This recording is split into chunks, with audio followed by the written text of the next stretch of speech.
Quisiera que leyéramos inmediatamente un texto de la palabra de Dios, que sean dos textos. Mateo capítulo 6 y versículo 33. Mateo capítulo 6 y versículo 33 y 34.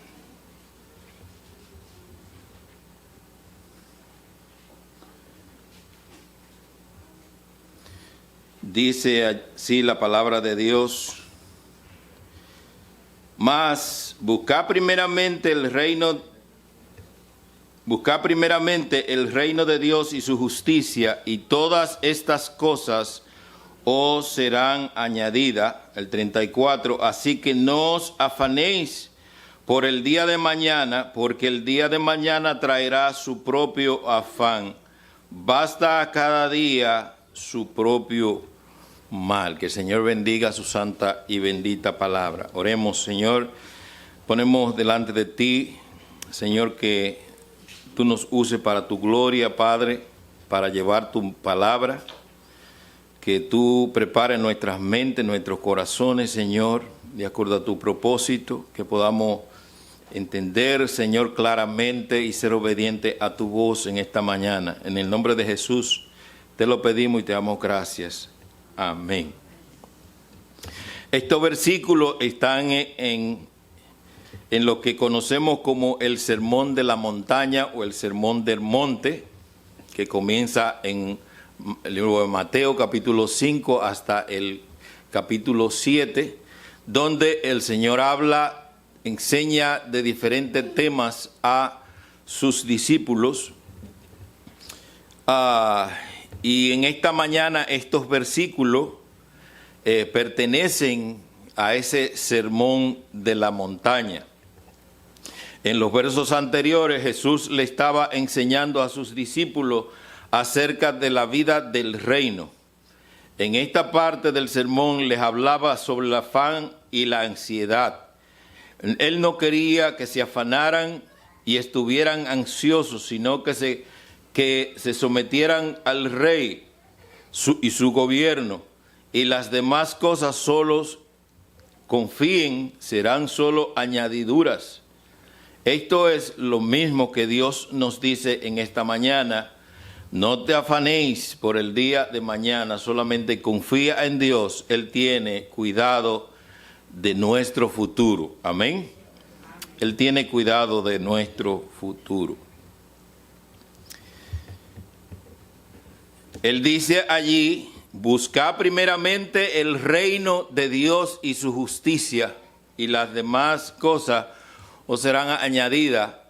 Si yo le diera un papel a usted en este día, que usted me haga una lista de las necesidades que usted tiene, y usted iniciaría desde arriba llenando esa lista de lo que usted entiende que es una necesidad, ¿verdad? Cada quien. Yo también haría mi lista de mis necesidades. Y yo haría otra lista también de cuáles son las prioridades que yo tengo ahí. Ahora, el llamado de Jesús en este día es que busquemos primeramente, prioritariamente, el reino de Dios y su justicia, y todas estas cosas, todas esas necesidades os serán añadidas. O sea que no tenemos que preocuparnos por las demás cosas, porque van a ser solo añadidura, que Dios lo va a hacer en su tiempo. Bendito sea el Señor. Pero ¿qué cosa es el reino? Escuchamos mucho hablar acerca del reino, el reino de los cielos, el reino de Dios. ¿Cuánto creen que Dios reina en el cielo y en la tierra? Dios reina, Él tiene control de todo el universo. El Salmo 146, 10 y el Salmo 47, 8 dicen que Él está sentado en su trono, que Él reina sobre las naciones, ¿sí o no? Él reina, Él quita reyes y pone reyes, aunque todos los años de las elecciones usted ve que muchos van, bueno, yo voy a ganar porque tengo tantos votos, y uno mismo va ahí y uno debe ir a votación también, pero detrás de todo, Dios está controlando de acuerdo a su propósito este universo. Y le damos gracias porque nos ha hecho partícipe de su reino. De uno entender que Dios está en control de todo. El diccionario hispanoamericano escribe algo acerca del reino que quise incluirlo aquí. Dice, la Biblia habla con frecuencia del reino de Dios de tres maneras. Algunos pasajes lo mencionan en sentido universal, el gobierno de Dios sobre todas las cosas. Otros hablan del reinado espiritual de Dios en la vida de los creyentes en la tierra. Otros se refieren a un reino futuro en el cual el cielo, la tierra y los seres humanos serán reunidos para experimentar la plenitud del reinado de Dios al final de los tiempos. En un sentido más restringido, el reino de Dios representa su señorío, en particular sobre los seres humanos que voluntariamente le reconocen como rey. Incluye el efecto de su acción sobre la historia, la influencia para bien de aquellos que le son obedientes y su soberanía general sobre el universo, particularmente el reino de la salvación, al cual los seres humanos entran mediante su entrega a Jesucristo como Señor por medio de la fe. Los cristianos deben orar y trabajar para que venga el reino, y para que la voluntad del Rey sea hecha sobre la tierra. La plena consumación del reino de Dios se realizará cuando vuelva el Señor Jesucristo al fin de los siglos. Amén. Gloria al Señor. ¿Cómo es la comunidad del reino? Miren, el Señor Jesucristo, iniciando su enseñanza en el famoso Sermón del Monte, Mateo 5, del 1 al 12, la bienaventuranza. ¿Qué dice allí acerca de esa comunidad de creyentes? Dice que ellos son pobres de espíritu, que tienen necesidad de Dios. Dice que ellos lloran y son consolados. Dice que tienen hambre y sed de justicia y son saciados. Dice que son compasivos, correctos y justos. Y dice que son puros y pacificadores. La manifestación de ese reino de salvación se inicia con Jesucristo y se completará en su venida. Mateo capítulo 4, versículo 17, Jesús mismo comenzó enseñando, arrepiéntanse porque el reino de los cielos se ha acercado. ¿Verdad? Como ese reino es manifestado en Jesucristo. Jesús y también Juan el Bautista anunciaron acerca de de la llegada y el acercamiento del reino de Dios a través de Jesús. El arrepentimiento va ligado a lo que es el reino de Dios, el arrepentimiento de la persona, el arrepentimiento de usted y yo va ligado a ese dominio de Dios. Cuando nosotros aceptamos a Cristo en Romanos capítulo 10 y versículo 9, dice que allí que confesando que Jesucristo es el Señor.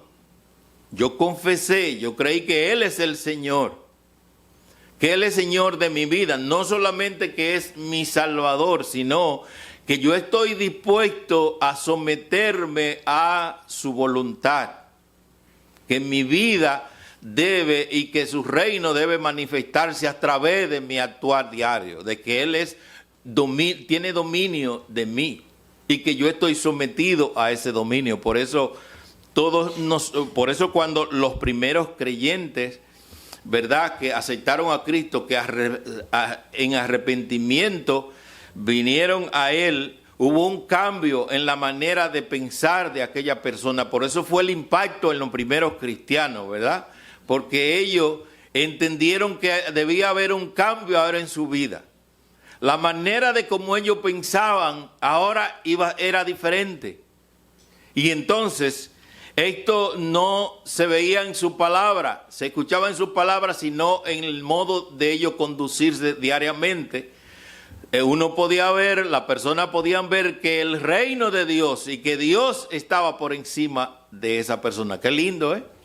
Qué lindo que cuando llega Dios, cuando nosotros nos sometemos al dominio de Dios, entonces su reino comienza a ser visible en nuestras vidas, de que nosotros estamos sometidos a la orden de Dios. Bendito sea su nombre. Cuando se habla de arrepentimiento, se habla de manera de pensar. El teólogo Frank Stack, él afirma lo siguiente, aunque incluye acerca del arrepentimiento, aunque incluye tristeza y lamento, el arrepentimiento es mucho más que estas cosas. Es un llamado a la conversión de la confianza en uno mismo, el amor propio y la autoafirmación, a la confianza obediente y al compromiso de uno mismo con Dios. Al arrepentirse, se hace un cambio completo de dirección, un giro de 180 grados hacia Dios. Estamos llamados a darle valor a la salvación que tenemos en Cristo. Y es interesante cuando vemos las parábolas, por ejemplo, la palabra del tesoro escondido en Mateo 13:44, dice que además el reino de los cielos es semejante a un tesoro escondido en un campo, el cual un hombre halla y lo esconde de nuevo, y gozoso por ello, va y vende todo lo que tiene y compra aquel campo. Este hombre se puso loco de la alegría. Qué bueno que cuando nosotros pensamos en el valor y lo que Dios hizo por nosotros, nosotros atesoremos la salvación que tenemos en Cristo. Y que como este hombre, nosotros todos los días, nosotros meditemos en cómo Dios nos salvó a nosotros, cómo tuvo misericordia de mí, cómo perdonó mis pecados por creer en Cristo Jesús, cómo la sangre de Jesucristo me limpió de todo pecado. Entonces, damos gloria a Dios por el que asistimos, porque respondimos al llamado del Señor. El llamado, ¿verdad?, del Señor en el pasaje que leyéramos primeramente es que nosotros busquemos primeramente el reino de Dios y su justicia, que tengamos como prioridad el reino de Dios, que no hay nada más importante. La comunidad del reino está llamada a confiar en el Señor y no afanarnos por las cosas de este mundo. Desde el versículo 6 hasta, desde el capítulo 6 y versículo 25 hasta el 34 de Mateo, él dice, no se afanen por lo que voy a comer o de vestir, la vida es mayor que eso, y Él las da. Mira las aves, estoy parafraseando, ¿verdad? Mira las aves de los cielos, ellas no siembran ni cosechan, y vuestro Padre Celestial las alimenta. Usted vale mucho más que eso. Nadie podrá, por más que se afane, añadir un codo a su estatura. O sea, nadie, por más que se afane, usted puede subirse en unos tacones altos y llega a su casa que se quita esos zapatos, vuelve a la misma estatura, ¿sí o no? ¿Qué dicen las mujeres? Eso es el afán, y Dios no quiere que nosotros nos afanemos. Usted mira las aves ahí volando, salen por la calle, y usted la ve, ellas tienen alimento ahí. Ellas no trabajan, ellas no tienen que someterse a nadie, ellas tienen sus alimentos ahí. Dios provee alimentos para ellos. Y usted vale mucho más que esas aves que están ahí. Usted vale mucho más que eso. Y Dios tiene cuidado de usted. Usted sale por ahí, ve los lirios, usted ve las flores preciosas, ¿verdad? Y usted dice, wow, pero qué colores más bien hechos. ¿Cómo lo combinaron todos? ¿Qué combinación más exacta? ¿Quién hizo eso? Lo hizo Dios. Y dice que ni Salomón se vistió como uno de ellos. ¿Quién hizo eso? Nuestro Dios. Y si Dios tiene cuidado de eso, usted vale mucho más. Nos preocupamos por el vestido, pero Dios hizo el cuerpo y le dio vida. Entonces, el vestido vale mucho menos.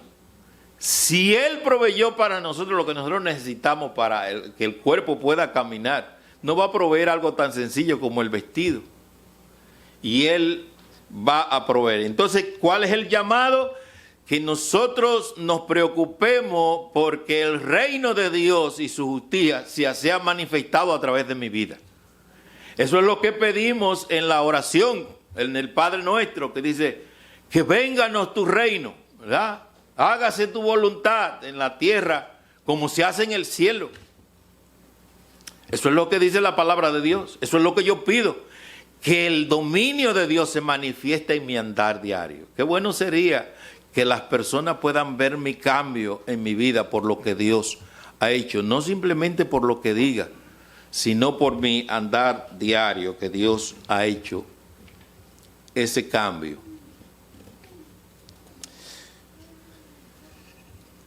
Saben que Dios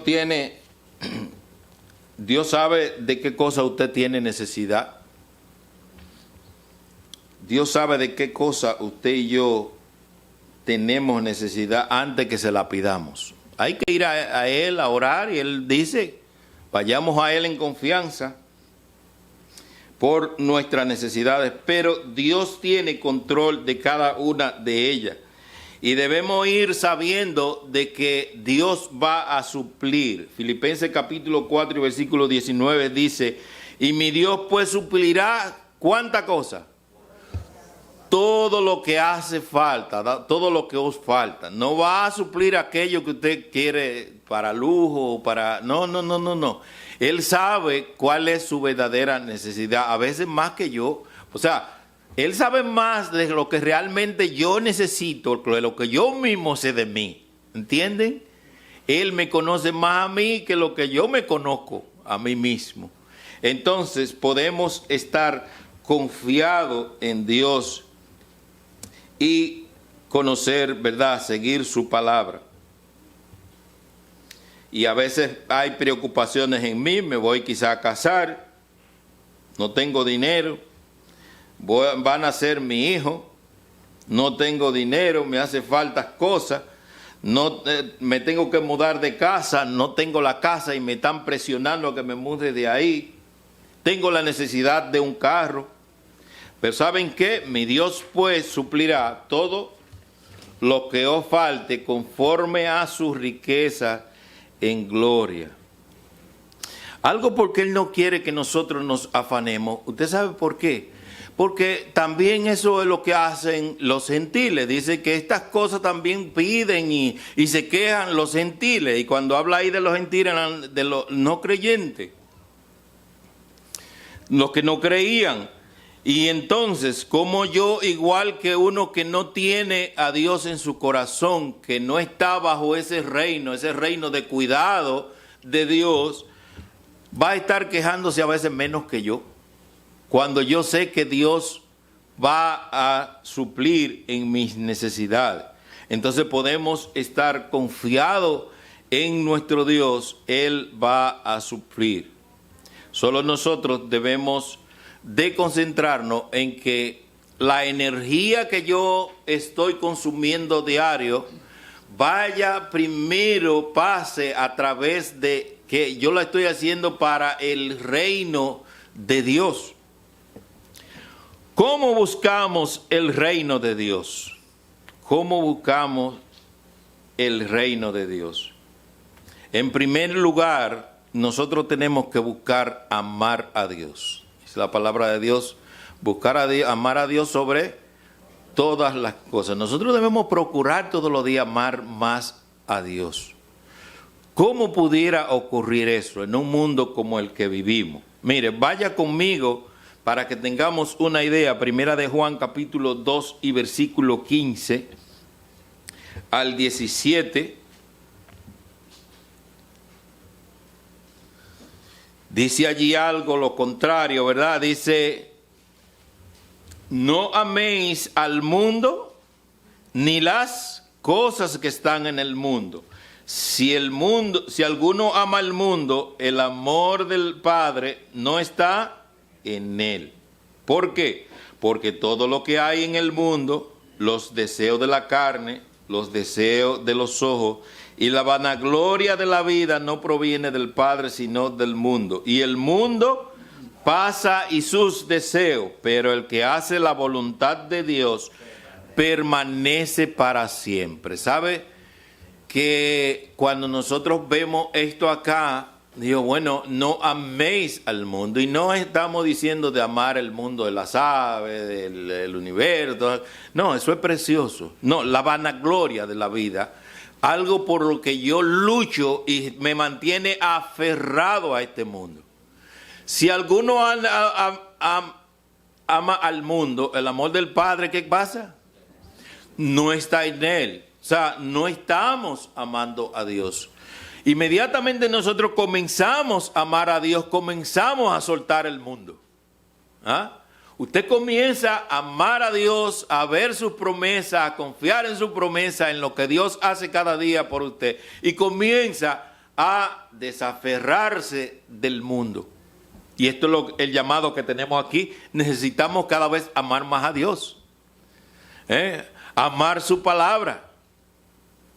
Necesitamos orar más. Cada vez que abrimos la Biblia y nosotros vemos lo que Dios ha hecho por mí, lo que hace cada día por el mundo, el propósito que tiene para conmigo en el futuro, de manera que en mi futuro no tengo por qué preocuparme porque Dios tiene control del futuro.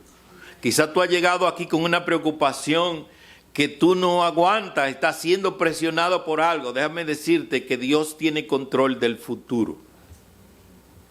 Hay personas que van a aquellas personas que leen las manos, que te dicen que no, venga, yo me he encontrado con gente en la calle, me dicen, ven, que te vamos a leer la mano y que te vamos a decir qué es lo que viene en el futuro, pero el problema es que no me va a decir cómo yo voy a resolver el problema. Me va a meter en más problemas, porque es que mira, no, tu vecino que tú tienes te va a hacer tal cosa, el otro, y comienzan a pegar psicologías baratas. Y al fin y al cabo te tiene más problemas, porque ahora te quedas pensando con todo eso diabólico en la mente. Pero el caso de Dios es que Dios te va a resolver la situación. Y en Dios nuestro futuro está asegurado. Todo lo que somos parte de ese reino de Dios, ese reino comprado a precio, ¿verdad? Él me compró a precio de sangre.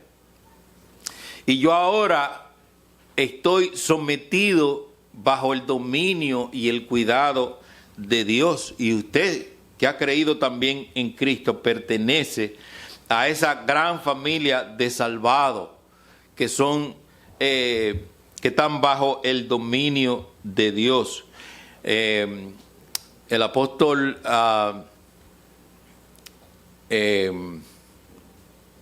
Tomás, cuando Jesús, él antes no creía porque él no había estado ahí cuando Jesús se presentó, que él dijo que si yo no viere las heridas, si yo no contemplo ahí donde fue entrada esa lanza, su costado, yo no voy a creer. Yo tengo que verlo para creer. Pero cuando Jesús se apareció después, 8 días después, y estando ellos cerrados la puerta, sucede que ahora él creyó, porque vio a Jesús y vio que vio más allá de un hombre. Él vio también que era Dios. ¿Usted sabe por qué? Porque él le dijo, Señor mío y Dios mío.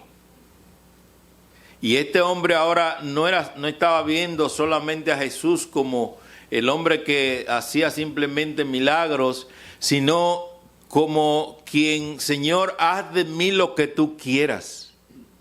Yo estoy sometido a que tú seas mi gobierno, a responder de acuerdo a tu voluntad, a ser tu siervo.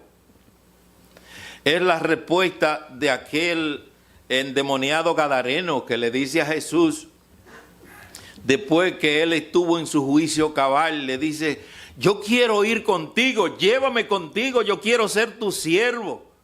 A ver, no sé cuántas cosas le diría, yo quiero llevar tu maleta, yo quiero llevar tu bulto, quiero limpiar tus zapatos, yo quiero ser tu siervo.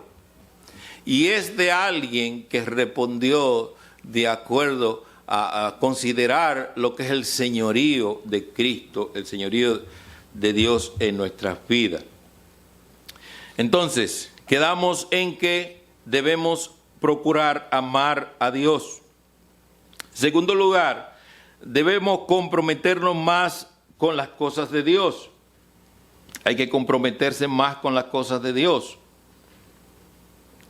Hay que comprometerse al servicio cristiano, a una vida donde, como respuesta a lo que Dios hace por mí, yo respondo en adoración a Él. Señor, ¿qué tú quieres que yo haga? ¿Qué cosa más? Necesitamos renovar nuestras mentes. Romanos capítulo 12 dice así en la Nueva Traducción Viviente: no imiten la conducta ni la costumbre de este mundo, más bien dejen que Dios los transforme en personas nuevas al cambiarle la manera de pensar.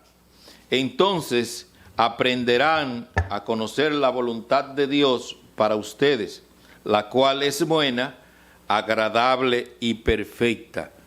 Estamos en un mundo que todos los días,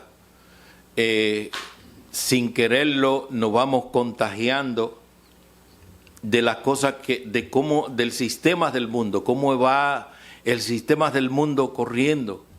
Nos haces ver cosas que no necesitamos como si las necesitáramos para vivir. Y entonces vivimos en un mundo de afán. Y eso no es lo que Dios quiere. Dios quiere que nosotros depositemos nuestra confianza en Él, porque Él tiene cuidado de nosotros. Él dice en Filipenses capítulo 4 y versículo 6, por nada estéis afanosos, sean conocidas vuestras peticiones delante de Él. Usted está preocupado por algo, ore al Señor. ¿Tiene alguna necesidad? Ore al Señor y espere en Él. Hay alguien que tiene problemas con una necesidad, interceda también, pida al Señor por su hermano que tiene una necesidad. El Señor, ¿por qué? Porque Él tiene control de todas esas cosas. Buscar primeramente el reino de Dios y su justicia. Y todas estas cosas os serán añadidas. Así que no se afanen por el día de mañana, porque el día de mañana traerá su propio afán, su propio mal. Mire, a veces nos estamos afanando por cosas que no sabemos si vamos a estar ni siquiera vivos en ese tiempo. Usted no sabe mañana dónde va a estar usted. El mundo da mucha vuelta y usted está preocupándose. Deje que el Señor se preocupe por usted. El Señor va a llegar esas cargas que usted tiene. Entrégala al Señor. Dígale al Señor, yo no puedo con esto, tómalo tú. Pero no coja usted la carga de nuevo y póngasela ahí. No, déjela ahí la carga. Todos luchamos con esas situaciones. Yo también tengo que decirle al Señor, Señor, toma mi carga, porque yo también llevo cargas. Hay situaciones la iglesia también tiene, a veces creemos que la iglesia no, la iglesia se va a ir en pedazos. Muchos hermanos tienen situaciones y uno dice, bueno, ¿qué va a pasar? Bueno, mire, la obra también es del Señor, la iglesia es del Señor. Entonces, la iglesia no me va a matar, porque la iglesia es del Señor. ¿Hay problema en la iglesia? La iglesia es del Señor. El Señor cuida y prospera su iglesia. De manera, hermanos, que estas palabras nos ayuden durante esta semana y durante nuestro ritmo de vida a poner nuestras cargas en el Señor. Pero sabiendo que preocupémonos primero por ver qué Dios quiere en mi vida, cómo Él quiere que yo le sirva.